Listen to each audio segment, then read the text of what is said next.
We are learning that President Trump is still revising the details of his controversial travel ban and could roll out a new executive order on it sometime this week. As Jeff reports, it comes as a Missouri man is arrested for allegedly attempting to help ISIS, the same kind of suspect the Trump administration says they want to protect Americans from, except that this man is an American citizen.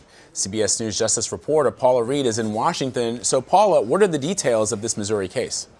Vlad, Mr. Hester came to the attention of law enforcement through social media. Shortly thereafter, an undercover FBI informant made contact with him and started talking about his beliefs and his aspirations. He told the undercover informant that he wanted to help overthrow the U.S. government and he wanted to start a global jihad.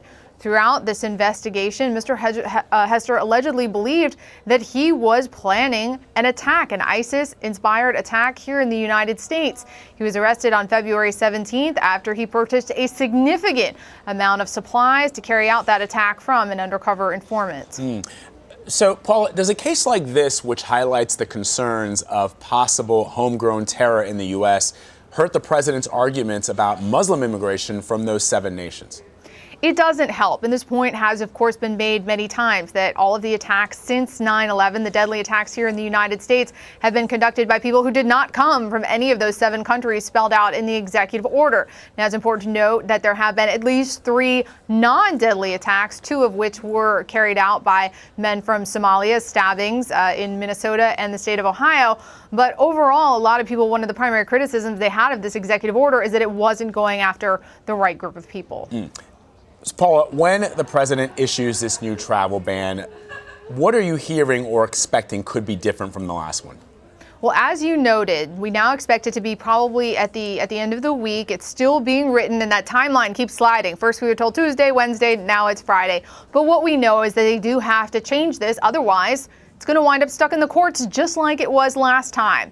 Now, the guidance that we've been given is that they are likely to put on paper a lot of the subsequent verbal modifications that they made to this last time. So the president wrote one thing down in his executive order, but when people question that or challenge that in the courts, the administration would say, well, we didn't mean it to really apply to that person, or we'll do a case-by-case evaluation. It seems like the administration is actually going to codify that and put those exceptions, particularly for green card holders, down on paper and make that a formal part of the executive order, because the judges just were not buying it, the sort of after-the-fact modifying the executive order on the fly. The judges weren't having it.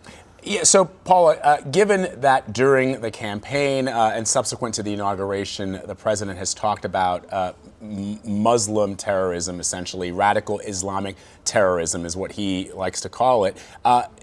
Do the judges who are ultimately going to decide the fate of these bans, do they take that into account, or does that completely go out the window when they receive the new order from the president? Well, it certainly doesn't go out the window. The judges absolutely take this into consideration. Several of the judges have actually mentioned it. Certainly those looking to challenge the executive order included it in their briefs. But when they're doing a legal assessment of whether or not a travel ban or the executive order is legal, they take everything. They take the full context. And when you take what the administration put down on paper the first time around, it didn't have carve-outs for people who got their visas because they helped U.S. national security. It didn't have carve-outs for green card holders. It appeared to be a Muslim ban. That's what some of the judges inferred. They said, look, if we take your comments on the campaign trail and we take what's on the paper here, it's not very nuanced. It does not appear that this was tailored to national security. It seems that perhaps you're making good on some of your campaign promises. So, Vlad, yes, on the campaign trail, subsequently, if you win, any words that you uttered on the campaign trail can and will be used against you. Very interesting. We'll see what happens. Paula Reid in Washington for us. Thank you, Paula.